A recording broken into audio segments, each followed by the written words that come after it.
படைப்பட்ட வேலவன் பால் வந்த வாகை பதாகை என்னும் தடைப்பட்ட சேவல் சிறகடி கொள்ள சலதி கிழிந்து உடைப்பட்ட தண்ட கடாக முதிர்ந்தது உடுபடலம் இடைப்பட்ட குன்றமுமாமேரு வெற்புமிடிப்பட்டவே. சிற்றம்பலம். அரம பார்வதி பதே அரர மகாதேவா. தென்னாடுடைய சிவனே போற்றி, எந்நாட்டவர்க்கும் இறைவா போற்றி. திருச்சிற்றம்பலம். ஒளியான திருமேனி உமைதானம் மிகமேவும் கழியார வரும் யானை கடல் நாழும் மறவாமல் அழியாழும் அல்ல தோவும் அடியார்கள் உளமாற வெளியாகும் அலிதாய வினை கூட நினையவே. திருச்சிற்றம்பலம். தில்லை கூத்தபெருமான் திருவடிகளை சிறமேற்கொண்டு குருமகா சன்னிதானங்கள் பொற்பாதம் பணிந்து அடியவர் பெருமக்கள் பொற்பாதம் பணிந்து இன்றைய கந்தர் அலங்கார பொழிவிலே போன தடவை நம்ம முருகப்பெருமானுடைய மயில் அதனுடைய பெருமைகளை பற்றியெல்லாம் பார்த்தோம். இதில் 11வது 12வது பாடலாக வரும்னு நினைக்கிறேன். காப்பிச்செயலை சேர்த்துட்டு சேர்க்காமல் அந்த மாதிரி வரும். குசை நெகிழா வெற்றி வேலோன் அவுணர் குடர் குழம்ப கசையிடு வாசி விசை கொண்ட வாகன பீலியின் கொத்து அசைபடு கால்பட்டு அசைந்தது மேறு அடியிட என் திசை வரை தூள்பட்ட அத்தூளின் வாரி திடற்பட்டதே அப்படின்னு அழகா மயிலுடைய பெருமைகள், அங்கே மயிலுடைய பெருமைகளா அப்படியே பட்டியல் போட்டு சொல்றாரு அருணகிரி பெருமான். குசை நெகிழா வெற்றி. ஆனால் அதை சொல்லும் போதே மயிலுடைய பெருமை என்ற மாத்திரத்திலே இந்த மயில் எப்படிப்பட்டதுன்னு பார்த்தோம். இந்த மயில் இப்போ முருகனுக்கு அணுக்கமாக முருகனின் திருவருள் பெற்றதாக இருப்பதால் உயிர்களாகிய நமக்கு ஏற்படக்கூடிய துன்பம், இன்ப துன்பம், அது இந்த மேடு பள்ளம் இதெல்லாம் நமக்கு வாழ்க்கையில் வந்துக்கிட்டே இருக்கு. மேடு ஒரு பக்கம் பள்ளம் ஒரு பக்கம் மாறி மாறி மாறி இன்ப துன்பங்கள் மாறி மாறி வந்து கொண்டு இருக்கிற இவையெல்லாம் சமப்பட வேண்டும். அந்த சமப்படுறதுக்குத்தான் இந்த முருகப்பெருமானை தியானித்தால் இந்த உள்ளமானது ஒரு சமநிலையை அடையும். அசுர சம்பத்தால் ஏற்பட்ட பள்ளம், அந்த பள்ளத்தை மேடிட்டுவது இந்த தேவ சம்பத்து. அதனால் இங்கே சமமாக வருகிறது. அந்த இன்ப துன்பங்களை சமமாக கருதினால் நாம் பேரானந்தத்தை அடையலாம், நுகரலாம் என்ற குறிப்பு தான் அந்த பாடலிலே நமக்கு அமைந்து உள்ளது. அதாவது மயிலை பற்றி பெருமையாக சொன்னார். அடுத்த பாடல் இங்கே சேவல் பற்றியதாக. ஏன்னா முருகப்பெருமான் ஞானமே வடிவான பரம்பொருள். அந்த பரம்பொருளின் பெருமைகளை நாம் உணர வேண்டும், அடைய வேண்டும். பரம்பொருளை அடைய வேண்டும், அதுதான் ரொம்ப முக்கியம். அடைவதற்கு எது வழிமுறைகள் என்றால் இந்த சேவலும் மயிலும் தான் நமக்கு உறுதுணையாக. இதை கண்டு வழிபட வழிபட வழிபட அங்கே முருகப்பெருமானை நாம் அடையலாம் அப்படின்ற ஒரு பெரிய கருத்தை அங்கே நமக்கு வைக்கிறார். இங்கே மயிலாக இருப்பது அப்படின்றது அவருக்கு வாகனமாக அப்படின்றத நம்ம பார்த்தோம். பாம்பன் சுவாமிகள் ரொம்ப அழகாக சொல்வார், சேவலை சுத்தமாயையின் ஊர்த்துவ பாகத்திலும் மயிலை அதோபாகத்திலும் வைத்திருக்கிறார் முருகப்பெருமான் அப்படின்னு சொல்வார். சேவல் மேலே நின்று கொண்டு இந்த உலக மக்களையெல்லாம் வாருங்கள் வாருங்கள் என்று அழைத்து கொண்டிருக்கிறது. உங்களுடைய அகங்காரத்தை மமகாரத்தை விட்டு யான் எனது என்ற அந்த அகங்காரத்தையும் மமகாரத்தையும் விட்டு இந்த முருகப்பெருமானை அடையுங்கள். சேவல் கூவும் போது எப்படி கூவும் எல்லாருக்கும் தெரியும்.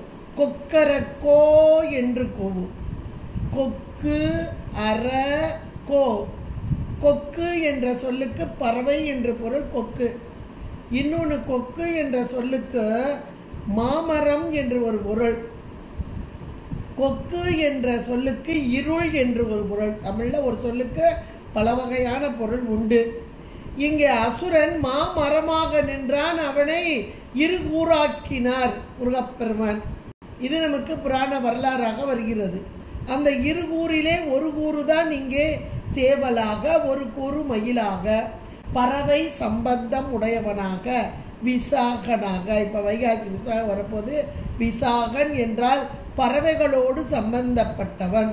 அசுர குணமாக இருந்த அந்த அசுரரின் 2 உயிர்களையும் பறவையாக தேவ சம்பந்தாக மாற்றி தனக்குரிய பொருளாக ஏற்றுக்கொண்ட முருகப்பெருமான்.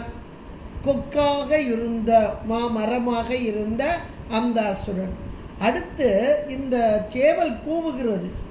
சேவல் கூப்பிட சூரியன் வந்துட்டு பொழுது விடிஞ்சிட்டு அப்படியெல்லாம் சொல்லுவோம். அப்போ சேவல் எப்படி கூப்பிடுகிறது? கொக்கரக்கோ என்கிறது. கொக்கு என்ற மாத்திரத்திலே இருள்.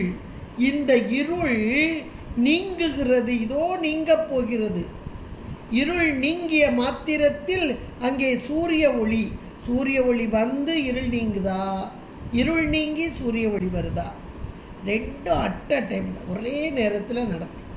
இந்த நேரத்தில் இந்த சேவல் அருமையாக ஒரு சப்தம், பெருங்குரல் எடுக்கிறது. இந்த 3 ஒரே நேர்கோட்டில், இது நமக்கு சைவ சித்தாந்தம் மிக தெளிவாக நமக்கு சொல்லக்கூடியதாக இருக்கிறது. இருள் நீங்கினால் ஒளியான இறைவன் வெளிப்பட்டு தோன்றுவான் அப்படின்னு. இப்போ இந்த இதுக்கு, இந்த 2 நிகழ்வுக்கும் இடையாக நின்று நமக்கு உணர்த்துவது எது என்றால் இந்த சப்தம், ஒலி, நாதம் என்று சொல்லக்கூடிய சேவல். இப்போ நம்ம சேவலை தான் நம்ம பார்க்க போகிறோம். சேவலுக்கு மயில் 3 மயில் பார்த்தோம்.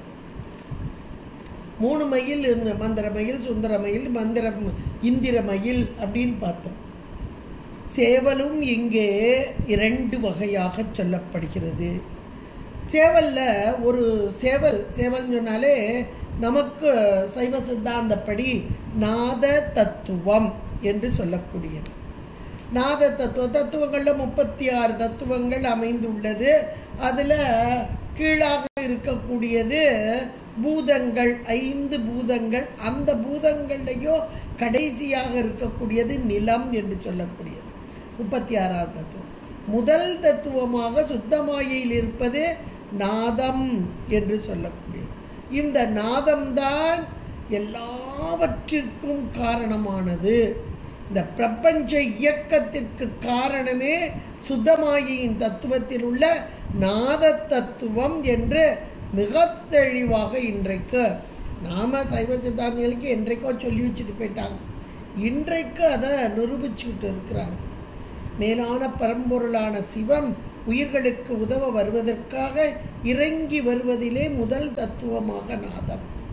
இந்த நாதம்தான் இங்கே கோழி என்று உருவகிக்கப்படுகிறது. ஏன்னா கோழி, அதாவது இறைவன் எம்பெருமான் எல்லாவற்றையும் தனக்குள் ஒடுக்கி மீண்டும் அங்கே தோற்றுவித்து, இதான் படைத்தல் காத்தல் அப்படின்ற 5 தொழில். இப்போ இந்த இடத்துல படைத்தல் என்றால் இந்த உயிர்களாகிய நமக்கு உடல், இந்த உலகம், பிரபஞ்சம் படைக்கப்பட்ட பொருள். அப்போ இந்த படைக்கப்பட்ட பொருள் எதிலிருந்து படைக்கிறது? தன்னுடைய கையில் உள்ள உடுக்கை, ஒலி, சப்தம், நாதம், இதுதானே. அதுதான் இங்கே அதிகாலை நேரமாக, எழும்பும் நேரமாக, அந்த எழும்பும் நேரத்திலே கொக்கு அற கோ இருள் நீக்கம் பெற போகிறது. இதோ கோ என்றால் அரசன், அரசன் எழ இருக்கிறான், நீங்கள் விழித்து கொள்ளுங்கள் மக்களே என்று சொல்வது போல நாத தத்துவம் இங்கே பிரளய காலத்தின் ஆரம்பமாக, இந்த பிரளய காலமெல்லாம் ஒடுங்குது, மீண்டும் அங்கே புனர் உற்பவம். அதிலே முதல் தத்துவமாக நாத தத்துவம். இதை உணர்த்துவதுதான் முருகப்பெருமான், ஞானமே வடிவான பரம்பொருளாகிய முருகப்பெருமான் கையில் இருக்கக்கூடிய கோழி கொடியன். இதுக்கு இந்த அவர் சொன்ன மாதிரி உர்த்துவம் என்று சொல்லக்கூடிய உர்த்துவ பாகம். அந்த கொடி எங்கே இருக்கும் நமக்கு தெரியும். அப்போ அந்த கொடியிலே இருக்கக்கூடிய அந்த சேவலாக, அது பெரும் குரல் எடுத்து சப்தமாக கொக்கு அரக்கோ கொக்கரக்கோ என்று சொல்வதாக அமைந்துள்ளது. அந்த சேவலை பற்றியதான் இப்போ வரக்கூடிய பாடலாக அமைந்துள்ளது. போன தடவை மயிலை பற்றி சொன்னார், இந்த தடவை சேவலை பற்றி உயிர்களாகிய நாம் மேலான நிலைக்கு எழ வேண்டும். கீழே அடங்கி போய் கிடக்கிறோம். மீண்டும் மீண்டும் மீண்டும் பிறவி, அந்த பிறவியிலிருந்து மீண்டு மேலான அந்த நாத தத்துவத்தோடு இணைய வேண்டும் என்பதை உணர்த்துதல். இந்த உயிர்களெல்லாம் விழிப்படைதல் அப்படின்றது ஜனனம். அப்போ இரவு என்பது இங்கே அடையாளமாக, இரவு என்பது அறியாமையோடு கூடியிருக்கும் காலம். அப்புறம் ஜனனம் என்பது இந்த கலைகளோடு கூடிய காலம். கலைகளோடு கூடியிருப்பது உயிர்களுக்கு மேலானது ஒன்று அல்ல, அதை கடத்தல். அந்த நாத தத்துவம் அதை கடத்தல், அதுக்கு அந்த முதலாக மேலாக இருக்க நாத தத்துவத்தை இந்த கோழியாக நமக்கு அறிவுறுத்துதல். அதுதான் கோழி கொடியாக. இப்போ கோழியில் ஒரு கோழி என்னது நாத தத்துவம்னு பார்த்துட்டோம். இன்னொரு கோழி அப்படின்றது என்ன அப்படின்னா, இரண்டாவது கோழி சம்ஹார காலத்திலே இந்த சூரபத்மன் அவருடைய உடல் அது வேல், ஞானமாகிய வேல் பாய்ந்த மாத்திரத்திலே மாமரமாக இருந்தான். இரண்டாக பிரிந்தது. ஒன்று அகங்காரமாக ஒன்று மமகாரமாக இரண்டும் பிரிக்கப்பட்டது. ஒன்று மயிலாக ஒன்று சேவலாக மாறியது. இங்கே சேவலை தன்னுடைய கொடியாக கொண்ட இறைவன் எம்பெருமான் முருகப்பெருமான் அப்படின்றது நம்ம அழகாக சொல்லப்பட்டது.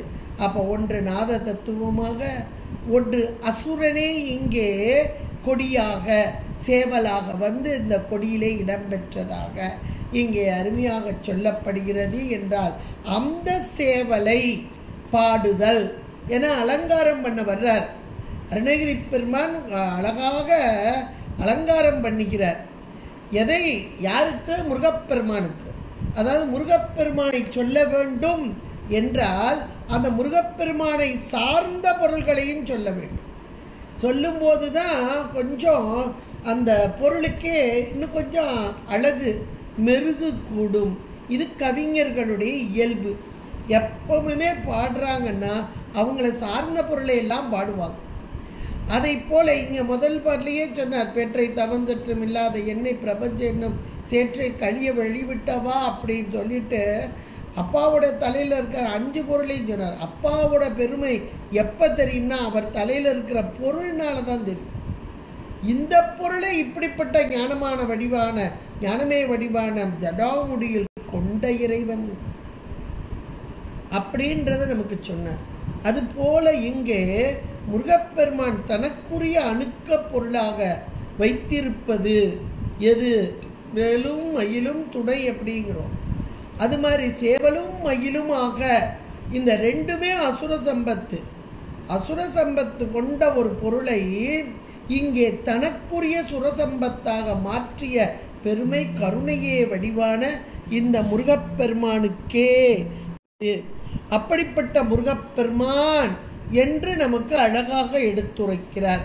இப்போ இந்த முருகப்பெருமானுடைய பெருமைகளை சொல்வதற்காக சேவல் கொடியை கொடியிலே சேவலை கொண்ட முருகப்பெருமான் அப்படின்றதை இங்கே சொல்ல வர்றார். அதில் இந்த சேவல் எப்படிப்பட்டது? அசுர சம்பத்து உள்ளது. இங்கே இன்றைக்கு சுரசம்பத்தாக மாற்றப்பட்டது. அப்படிப்பட்ட சேவல் எப்படிப்பட்டது அப்படின்ற அந்த சேவலுடைய பெருமைகளைத்தான் சொல்ல வர்றார். அதாவது சாதாரண கோழி கூவுறது அப்படின்றது நமக்கு தெரியும். கோழி கூவி ஒன்றும் சூரியன் வரப்போகிறதில்லை, பொழுது விடிய போகிறது இல்லை. இது இயல்பாக நடக்கக்கூடியது தான். ஆனாலும் இந்த கோழி கூப்பிட பொழுது விடிந்தது அப்படின்னு நம்ம சொல்கிறோம். இன்றைக்கும் நம்ம அதை சொல்கிறோம். இங்கே முருகப்பெருமானுடைய கொடியாக இருக்கும் அந்த கோழிக்கு என்ன பெருமை அப்படின்னா, இந்த கோழியை தனக்கு அருகாக பக்கத்தில் அணுக்கமாக வைத்து கொண்ட முருகப்பெருமானின் பெருமைகளை இது சதா காலமும் கூறிக்கொண்டே இருக்கிறது. அப்படின்றது தான் ரொம்ப முக்கியமான ஒன்று. பக்கத்தில் யார் இருக்கிறாங்களோ அவங்களோட சார்ந்தவங்கள அவங்க எப்படிப்பட்டவங்க தெரியுமா அப்படின்னு சொல்லுவாங்க பாருங்கள். அது போன்றதான ஒன்று இங்கே இவருக்கு பெருமை, முருகப்பெருமானுக்கு பெருமை சேர்க்க வேண்டும் என்பதற்காக இது சதா காலமும் கூவிக்கொண்டு இருப்பது. அதாவது திருவிளையாடற் புராணம் பார்த்திங்கன்னா அதில் ஒரு புராணம் ஏமநாதன் அப்படின்னு வடநாட்டிலிருந்து இங்கே வந்த ஒரு புலவர். இந்த புலவரை என்னை வெல்வதற்கு யாரேனும் உண்டோ, ஏதோ ஒரு அகங்காரம், முனைப்பு, ஆணவமலம் கொண்டவன். அப்போ வந்தப்போ இங்கே மதுரை பாண்டிய நாட்டிலே யாரேனும் உண்டோ அப்படின்னு ஒரு அழைப்பு விடுக்கிறான். உடனே பாண்டிய மன்னன் தன்னுடைய ஆஸ்தான புலவராக இருக்கக்கூடிய பானபத்திரர் அவர்கிட்ட பேசுகிறார். நீங்களே அவரை வெல்ல வேண்டும், வந்திருக்கும் ஏமநாதனை வெல்ல வேண்டும் அப்படின்னு சொல்கிறார். இவருக்கு பானபத்திரருக்கு ஆகா, அவர் எப்படிப்பட்ட இசை புலமை கொண்டவர், இவரிடம் போய் நாம் வாது செய்ய முடியுமா, வாது செய்து வெல்ல முடியுமா முதல்ல அப்படின்னு ஒரு பயம் வருது. பயம் வந்த உடனே ஆனால் மன்னனுடைய வார்த்தையையும் மீற முடியாது. அப்போ யார்கிட்ட போய் கேட்பார்? இறைவன்கிட்ட தான் கேட்பார். அந்த சோமசுந்தரா சொக்கநாத பெருமாள், சொக்கநாதா இப்படி ஒரு பெரிய துன்பம் இடர்பாடு வந்திருக்கிறதே, அடியேனுக்கு வந்தது எனக்கு வந்ததா, இந்த நாட்டுக்கு வந்ததா, மன்னனுடைய பேச்சை நான் மீற முடியாது என்ற மாத்திரத்தில் இறைவனே கிளம்பி வந்துட்டு. யோசிச்சு பாருங்க, என்ன ஒரு உதவும் தன்மைன்றதை விட அன்பின் மேலீடு இறங்கி வந்து ஒரு, அதுவும் விறகு வெட்டியாக, சாதாரண ஒரு விறகு வெட்டியாக பாடிக்கொண்டே வந்து இரவு நேரத்தில் திண்ணையிலே உட்கார்ந்து அருமையாக வீணை வாசித்து கொண்டு பாடி, அது சாதாரி பண்ணில் பாடினார் என்று கூட சொல்வார்கள். அப்படி பாடிய போது ஏமநாதன் வெளியே வந்து பார்க்குறார். யாரப்பா நீ? பார்த்தால் உன்னுடைய தோற்றத்திற்கும் பாடக்கூடிய பாடலுக்கும் பொருத்தமே இல்லையே, தெய்வீக கானம் வெளியே வருகிறதே என்று சொன்ன மாத்திரத்திலே இப்போ இந்த விறகு வெட்டியாக வந்த இறைவன் சொல்கிறார், நான் ஒரு விறகு வெட்டி, இங்கே ஒரு புலவர் இருக்கிறார், அவர்கிட்ட போய் பாட்டு கற்றுக்கலான்னு போனேன், ஆனால் அவர் என்னை ஏற்றுக்கிடலை, உனக்கெல்லாம் சங்கீதம் வராது போப்பா அப்படின்னு என்னை வெளியே தள்ளிட்டார். அவரால் தள்ளப்பட்ட ஒரு புலவன் நான், பாடக்கூடியவர் அப்படின்னு சொல்கிறார். அப்போ இவரை தள்ளினவனே இப்படி இருந்தால் அந்த பானபத்திரர் எப்படி இருப்பார் அப்படின்னு பயந்து தான் ஏமநாதன் ஓடுறார்.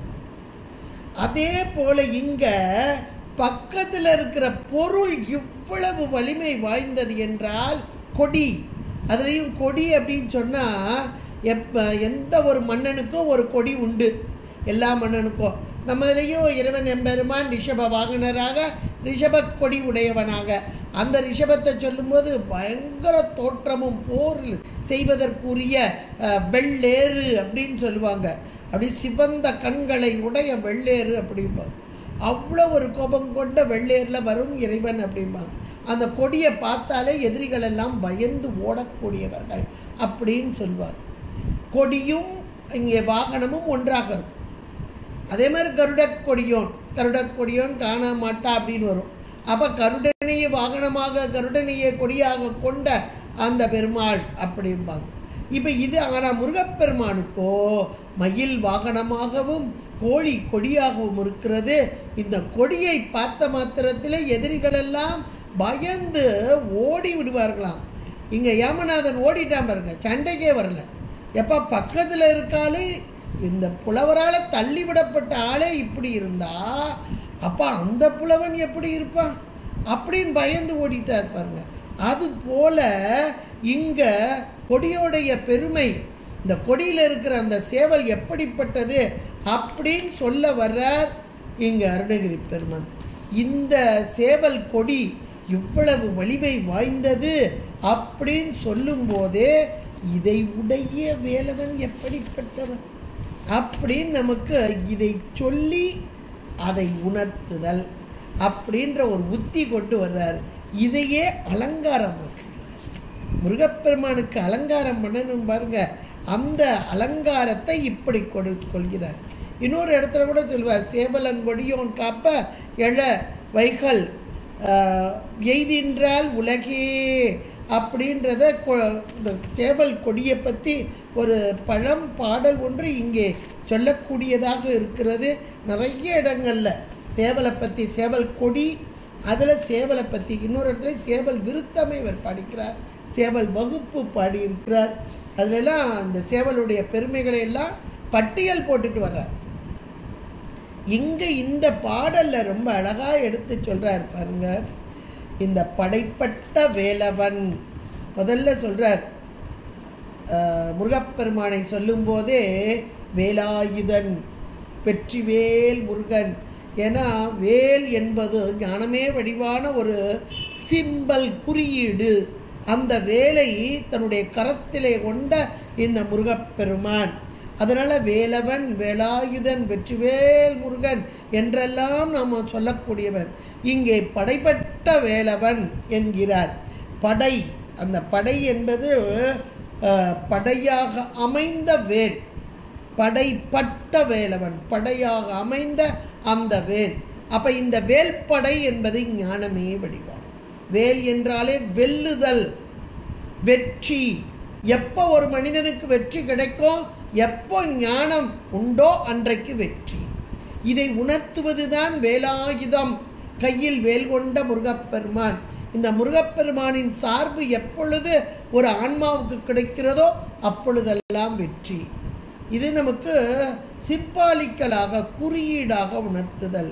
படைப்பட்ட வேலவன், படைக்கு இந்த படையாக அமைந்த வேல், அதுவும் ஞானப்படையாக அமைந்த வேல் என்று சொல்லக்கூடியது. வேலவன், வேலவன்பால் வந்த, இந்த வேலவனிடம் வந்துதான் எது? சேவல். இந்த ஞானமே வடிவான வேலவனிடம் அவன்பால் வந்த வாகை பதாகை என்று சொல்லக்கூடியது. வாகை என்றால் வாகை மரம். அதாவது மன்னர்கள் போருக்கு செல்லும்போது ஒரு மலர் அணிந்திருப்பாங்க, ஒரு மாலை அணிந்திருப்பாங்க. போர் புரியும் போது ஒரு மாலை அணிந்திருப்பாங்க. போரில் வெற்றி பெற்றால் ஒரு மாலை அணிவார்கள். இதெல்லாம் நம்ம இலக்கியங்களில் படிக்கலாம். இப்போ போரில் வெற்றி பெற்றால் வாகை மலர் சூடுதல், வாகை மலர் மாலை. வாகை என்றாலே வெற்றி மாலை என்ற ஒரு பொருள். வெற்றி மாலை, வாகைன்றது ஒரு மரம் தான். ஆனால் வாகை மலர் மாலையை சூடினான் ஒரு மன்னன் என்றால் இவன் வெற்றி பெற்று விட்டான் அப்படின்றது அங்கே பொருள். இப்போ இந்த இடத்துல வாகை பதாகை என்று சொல்லக்கூடியது. வாகை பதாகையும், பதாகை என்னும், அதாவது இந்த இடத்துல வெற்றி பெறக்கூடிய மலர் என்பதோட வெற்றி என்ற வார்த்தையை கொள்ள வேண்டும். வாகை என்ற சொல் ஆகுபெயராக வெற்றி என்பதை உணர்த்துவது. இந்த வெற்றியை உடைய கொடி, பதாகை என்றால் கொடி, வெற்றியை உடைய கொடி அந்த கொடி. அப்போ கையில் ஞானமே வடிவான வேலை ஏந்திய அந்த வேலாயுதன் அவன்பால் வந்த இந்த வாகை பதாகை, வெற்றி உடைய கொடி என்னும். அடுத்து ஒரு வார்த்தை சொல்ல பாருங்க, தடைப்பட்ட சேவல். இந்த கோழி எப்படிப்பட்டது, இந்த சேவல் எப்படிப்பட்டது அப்படின்னா தடைப்பட்ட அப்படிங்கிறார். இதுக்கு தடை ஏதேனும் உண்டான்னா கிடையாது. தடை உண்டாகிய சேவல் அது கிடையாது. இது தடையெல்லாம் நீக்கிய, தடையில் முதல்ல தடையில் இருந்துச்சு. என்ன தடை? அசுரன் என்ற உடம்புல கடந்தது. இப்போ அந்த அசுரத்தடையெல்லாம் நீங்கியது. தடைப்பட்ட, தடை நீங்கிய, பட்டு போன, தடை பட்டு போன, ஒளிந்து போன சேவலாக அப்படியே சர்வ சுதந்திரமாக அப்படியே தலையை தூக்கிக்கிட்டு நிற்குது, வேகமாக நிற்குதான். அது எங்கே நிற்குது? முருகப்பெருமானுடைய வாகை பதாகையில் வெற்றி கொடியாக அந்த கொடியிலே நிற்கிறது. எது நிற்கிறது? தடைப்பட்ட சேவல், தடையிலிருந்து நீங்கிய சேவல், தடையிலிருந்து நீக்கும் சேவல், நமக்கு வரும் தடையை நீக்கும் சேவல், அதான் தடைப்பட்ட சேவல். அது என்ன செய்து? சாதாரணமாக கோழி, இந்த கோழியை பார்த்தீங்கன்னா உங்களுக்கு எல்லாருக்குமே புரியும். காலையில் நேரம் சேவல் கூவுது அப்படின்னா முதல்ல சிறகை எடுத்து 2 சிறகை இப்படி அடிக்கும். அடிச்சுட்டு அதுக்கப்புறம்தான் அது ஒரு சப்தம் கொடுக்கும். அந்த கொக்கரை கோடுற ஒரு சப்தம் கொடுக்கும். முதல்ல ஒரு சிறகு எடுத்து அடிக்கும், அதுக்கப்புறம் சப்தம் கொடுக்கும். அதை இங்கே அழகாக சொல்கிறாரு. தடையை நீக்க வந்த இந்த சேவலாகிய இந்த சேவல் சிறகடி கொள்ள அப்படிங்கிறார். அந்த சிறகை அப்படி அடிக்குதான், வேகமாக அடிக்குதான். அந்த சிறகை அடித்ததுனால என்ன செயல் நிகழ்கிறது? ஏன்னா இதை என்ன சொல்லிட்டார்? முதல்ல வாகைப்பதாகைன்றார், வெற்றி கொடின்றார். இந்த சேவல் என்பதே வெற்றி கொடி, அது தடைகளை எல்லாம் நீக்கக்கூடிய சேவல்ன்றார். இப்படிப்பட்ட சேவல் சிறகை அடிக்கிறது. சிறகை அடித்த மாத்திரத்தில் என்ன நிகழ்கிறது அப்படின்னா சலதி கிழிந்து. நம்பர் 1 முதல்ல என்ன நடக்குது? சலதி கிழிந்து. 2வது உடைப்பட்டது அண்ட கடாகம். உடைப்பட்டது அண்ட கடாகம், அண்ட கடாகம். 3வது உதிர்ந்தது உடுபடலம், உதிர்ந்தது உடுபடலம். 4வது இடைப்பட்ட குன்றமும். 5வது மாமேறு வெற்பும் இடிபட்ட. 5 நிகழ்வு நிகழுது இந்த இடத்துல. 5 வகை. இந்த சேவல் தன்னுடைய சிறகை அப்படியே விரித்து அப்படியே அடிக்குது, பயங்கரமான சப்தத்தோடு அடிக்குதான். அடித்ததால் இங்கே 5 நிகழ்வு நிகழ்கிறது. எங்கே நிகழ்கிறது, எப்படி நிகழுது அப்படின்னா, இந்த முருகப்பெருமான் எதற்காக வந்தார்? அசுரர்களை வதை செய்வது. அசுர வதமும் அதோட இல்லை, அசுரவதத்தோடு முடியாது. கந்தபுராணம் நீங்கள் பார்த்தீங்கன்னா பார்வதி கல்யாணத்தில் ஆரம்பித்து வள்ளி கல்யாணத்தில் முடியும். 6 காண்டங்களாக இருக்கு. 5வது காண்டம் தான் இந்த சூரனையும் அழித்தது, சூரசம்காரம்லாம். அதோடு முடிச்சிடணும்ல. சூரசம்காரம் முடிச்சுட்டு தெய்வ யானையை கொடுத்தாங்க, கல்யாணம் பண்ணிட்டு போனாங்க. ஆனால் சூரசம்காரம் முடிந்த உடனே தெய்வ யானை கல்யாணம் நடக்குது. தேவர்களுடைய மனம் குளிர வைத்ததால் தெய்வ யானையை கைப்பிடித்தார். அதோடு அவர் நிறுத்திடலை. உயிர்களாகிய நாம் இன்பம் அடையணும். இதுதாங்க ஒரு பெரிய ஒரு ஹைலைட், இறைவனுடைய பெரும் கருணை. இந்த கருணை இங்கே வெளிப்படுகிறது. உயிர்களாகிய நம் பொருட்டு வந்த முருகப்பெருமான், அசுர குணத்தை எல்லாம் நீக்கிய முருகப்பெருமான் இந்த சுர சம்பத்து, அதாவது மேலான இந்த உயிர்கள் இவ்வளவு காலமும் ஆணவத்தோடு கூடி இந்த ஆணவமலம் அறியாமையை செய்ய செய்ய செய்ய வினைகள், அந்த வினைகளை நீக்குவதற்காக மாயை இந்த 3ஓடு கூடியிருந்த உயிர்களை மும்மலங்களிலிருந்து நீக்குவது மட்டுமல்ல, இந்த உயிர்கள் இன்பம் அடைய வேண்டும், பேரின்பத்தில் திளைக்க வேண்டும். இதை செய்யும் பெருமான் அப்படின்ற அந்த கந்தபுராணத்தில் அடுத்தாப்புல 6வது காண்டம் என்ன? வள்ளி கல்யாணம். ஆன்மா, ஆன்மாவின் நாயகிதான் வள்ளியம்பரான். அவளோடு இணைதல் என்பதுதான் வள்ளி கல்யாணம், வள்ளி திருமணம். இப்போ இந்த பாட்டில் அவ்வளோ அழகாக இந்த சேவல் கொடி எதை செய்கிறது? 5 காரியங்களை செய்கிறது. சலதி கிழிந்தது அப்படின்னா, சலதினா கடல், பெரும் கடல். இதை அடித்த மாத்திரத்தில் அந்த கடல் அப்படியே கிழிந்ததுன்னா 2ஆகி பிளந்து காணாமல் போயிட்டான். எது கடல் என்றால் பிறவி பெரும் கடல். இந்த பிறவியாகிய கடல் இங்கே 2ஆக கிழிந்து இனி ஒரு பயன்நிலைக்கே இல்லாத அளவுக்கு ஓடிப்பிட்டான். 1 பிறவியாகிய துன்பம் நீங்கியது, அதான் சலதி கிழிந்து. பிறவி துன்பம் நீங்குதல் அப்படின்னு. இந்த பிறவி துன்பம் நீங்குதல் அப்படின்னா அதுக்கு முன்னாடி என்ன வரணும்? பிறவின்றது மாயாகாரியம், மாயாகாரியம் கூட்டி வைக்கப்படுது இறைவனால். அப்போ மாயாகாரியம் வரக்கூடாது அப்படின்னா கண்மமெல்லாம் நீங்கணும். கண்மம் நீங்கணும் அப்படின்னா உள்ளே இருக்க ஆணவமெல்லாம் தேயணும். இவ்வளவு நம்ம சாத்திரத்தில் படிச்சிருக்கோம்ல, அதை வரிசையாக இங்கே போடுறார்.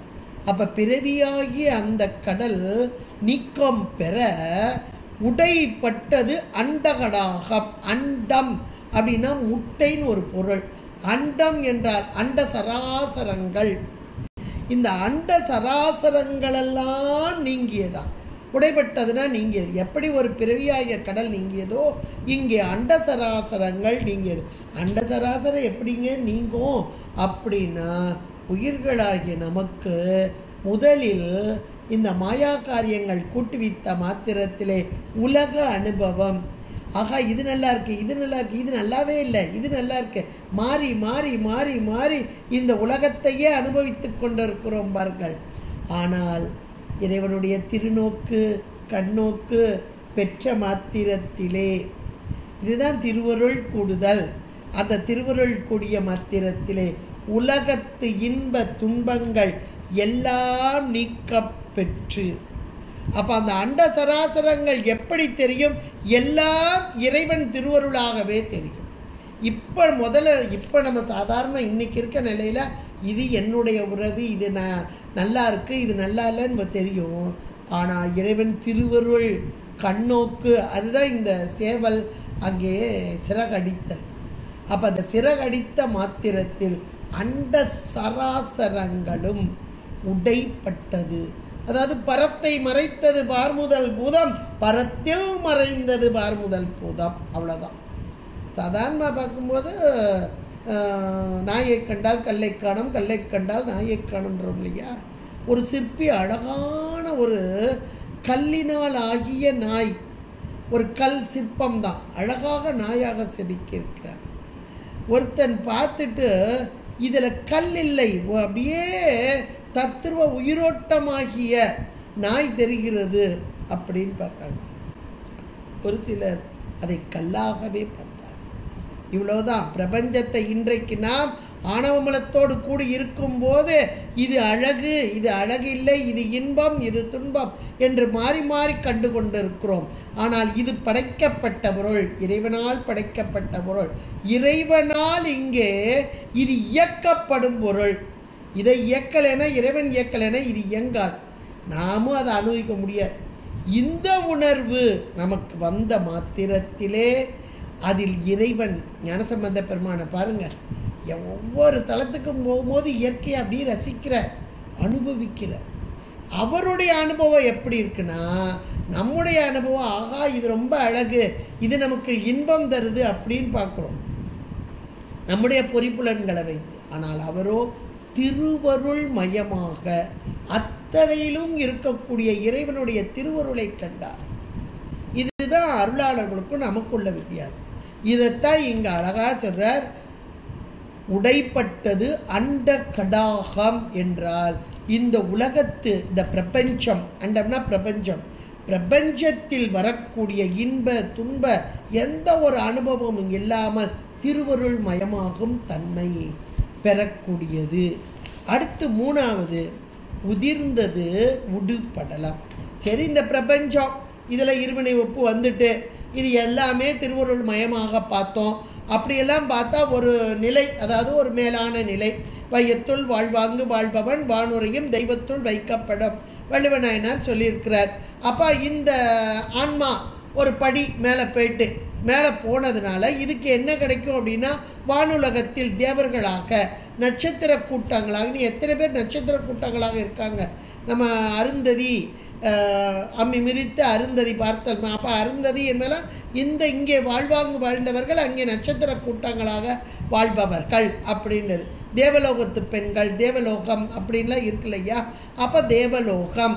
ஆனால் அதுவும் ஒரு குறிப்பிட்ட காலம் மீண்டும் இங்கே மீண்டும் போகணும் அப்படின்றது நம்ம படிக்கிறோம். அப்போ அந்த அதாவது நட்சத்திர கூட்டங்களும் எங்களுக்கு வேண்டாம் என்ற ஒரு நிலை. உதிர்ந்தது உடுபடலம்.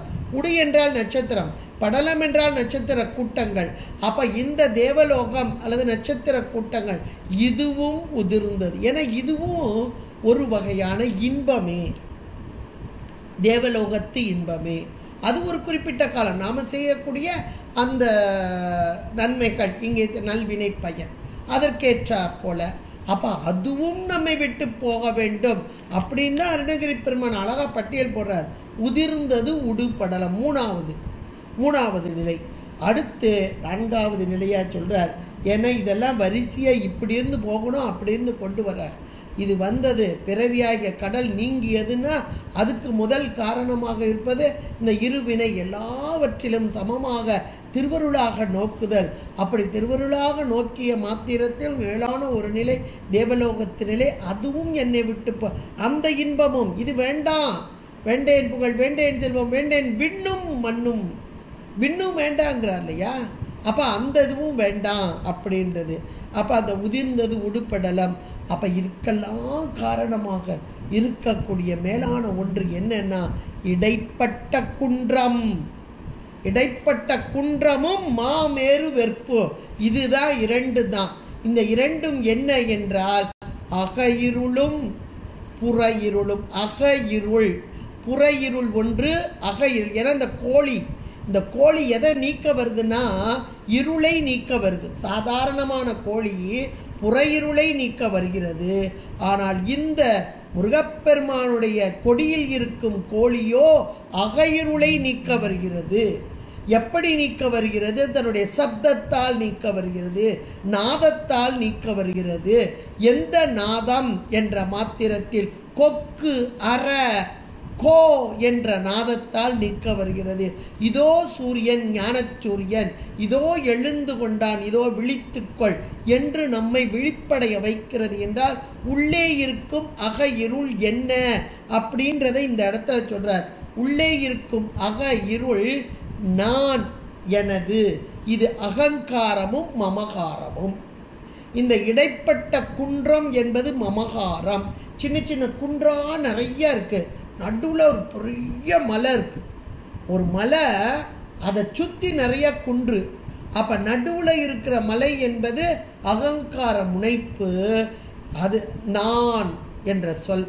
இந்த நான்ற சொல் நீங்கிட்டாலே மேலான ஒரு நிலை. அதை சுற்றி இருக்கக்கூடியது எனது. அதனால் நான் என்ற அகங்காரத்தால் வருவது எனது என்ற மமகாரம். இது குன்றுகளாக முதல்ல குன்றுகள்லாம் நீக்கி அதுக்கப்புறம் அந்த அகங்கார முனைப்பும் இடிபட்டது.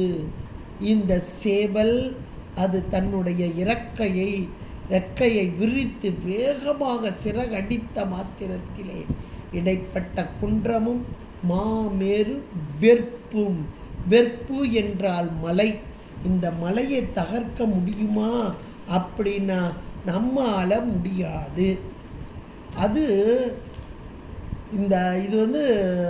அசுரன் அப்படின்னு சொல்லும்போதே அசுர சம்பத்திலேயே மிக மிக மோசமான ஒரு அசுர சம்பத்து யான், எனது என்று சொல்லக்கூடிய ஆணவ மலம். இந்த ஆணவ மலம் காரியப்பட்டு வரும்போது எனது எனது எனது என்று காரியப்பட்டு வரும் மமகாரமாக. இதையெல்லாம் நீக்க வேண்டுமென்றால் சுரசம்பத்தோடு சேர வேண்டும். அந்த சுரசம்பத்து தான் எது என்றால் அங்கே மயிலாகச் சொன்னார், இன்றைக்கு கோழியாக சொல்லி கொண்டிருக்கிறார். பெரிய காற்று அடிக்குது வேகமாக. அந்த காற்று அடிக்கும் போது முதல்ல மரத்தில் இருக்க இலையெல்லாம் உதிருது. அதுக்கப்புறம் வீட்டு கூரையெல்லாம் விச்சிட்டு போகுது. அதுக்கப்புறம் வீடே தவுந்து விழுந்துருது. இவ்வளோதான் யான் எனது மமகாரம். அவ்வளோதான் யான் எனது என்ற அற்ற இடமே. இந்த 2 இல்லாது நீங்கிய நிலை அப்படின்னு வானோர்க்கு உயர்ந்துடும் அப்படின்றது. அப்போ இந்த நிலை நமக்கு வருவதற்குத்தான் இங்கே மிக அழகாக இதுக்கெல்லாம் தடையா இறைவனை நோக்கி செல்லணும். அந்த பாதையில் இருக்க தடை எது அப்படின்னா இந்த முதல்ல பிறவியாகிய கடல், அப்புறம் இந்த பிரபஞ்சம், இந்த பிரபஞ்சத்தை அனுபவிக்கிறது, அப்புறம் இந்த தேவலோக இன்பம். இது இல்லைன்னா அந்த ஒரு தேவலோக இன்பம் கிடைக்கட்டுமே அப்படின்றது. இந்த 3 முதல்ல கொஞ்சம் கொஞ்சமாக நீங்குது. அது மட்டும் போனால் போதுமா? இல்லை, உயிருடைய அறிவில் இருக்கிற ஒரு இருள், இது முழுமையாக நீங்கணும். அது மமகாரமாக அகங்காரமாக 5 நிலையாக இவ்வளவையும் சொல்லி இப்படி இருந்தால் ஞானமே வடிவான ஞான பானு என்று சொல்லக்கூடிய ஞானச்சூரியன் சிவச்சூரியன் இங்கே எழுந்து வந்து விடுவான். எங்கே? உயிரின் அறிவிலே. இதுதான் நாத சம்பத்து, இறைவனோடு ஒன்றித்தல் என்ற அந்த நிலை. இந்த நிலைக்கு நம்மை இந்த கோழி எடுத்து செல்கிறதா? அதை இந்த பாட்டில் ரொம்ப அழகாக, இதெல்லாம் ஒரு மனப்பக்குவம், உயிருடைய பக்குவம், படிநிலை. இன்னும் சொல்லப்போனால் சாதனம். இந்த சாதனம் வழியாகத்தான் சாதிக்க முடியும். எதை சாதிக்கணும்? அங்கே போய் சேரணும். இந்த அவனுடைய அருள் இருந்தால் தான் அவனையே பெற முடியும். அவன் அருளாலே அவன் தாள். இந்த இடத்துல அருள் பெற்ற இந்த கோழி, அந்த கோழி அருளை நாம் பெற வேண்டும் என்பதற்காக நம்மை கூவி அழைக்கிறது அப்படின்னு இந்த பாடலை ஒரு கரத்திலே சேவல் கொடி கொண்ட இந்த முருகப்பெருமான். அதனால தான் நம்ம உள்ளே போனோன்னே நேராக இறைவன்கிட்ட போகக்கூடாது, இவங்களெல்லாம் வணங்கிட்டு போகணும். நம்ம கோயிலில் வழிபாடு செய்கிறதே முதல் பிரகாரம், ரெண்டாவது பிரகாரம், மூணாவது பிரகாரம் எல்லாம் முடிச்சுட்டு தான் கருவறைக்குள்ளே போகணும். அப்போ கையில் இருக்கும் சேவல் கொடி, கோழிக்கொடி, இதனை வணங்கி சென்றால் அது நமக்கு வழிகாட்டிவிடும் என்பதாக ரொம்ப அழகான ஒரு பாடல். படைப்பட்ட வேலவன் பால் வந்த வாகைப்பதாகை என்னும் தடைப்பட்ட சேவல் சிறகடி கொள்ள சலதி கிழிந்து உடைப்பட்டது அண்ட கடாகம் உதிர்ந்தது உடுபடலம் இடைப்பட்ட குன்றமும் மாமேறு வெற்பும் இடிபட்டவே என்று உயிர்களாகிய நாம் பக்குவ நிலையை அடைந்து மேலான பரம்பொருளோடு ஒன்றிக்கும் நிலையை இந்த பாடலின் மூலமாக சேவல் கொடியோன் இவன், நம்மை ஆட்கொள்ள வந்தவன் இவன் என்பதாக அருமையாக அமைத்து கொடுத்த ஒரு பாடலாக அமைத்து கொடுத்திருக்கிறார். கந்தர் அலங்காரத்திலே அமைந்துள்ள பாடல் இறைவனுடைய முருகப்பெருமானுடைய குருவருளும் திருவருளுமாக வந்து நமக்கு இந்த பொருளை விளங்க வைத்தமைக்கு குருவருளுக்கும் திருவருளுக்கும் நன்றி கூறி கேட்டு அமைந்த அனைவரின் பொற்பாதங்கள் பணிந்து விடைபெறுகிறேன். நன்றி, வணக்கம். திருச்சிற்றம்பலம். ஹர பார்வதி பதே, ஹர ஹர மகாதேவா. தென்னாடுடைய சிவனே போற்றி, எண்ணற்றவர்க்கும் இறைவா போற்றி. திருச்சிற்றம்பலம்.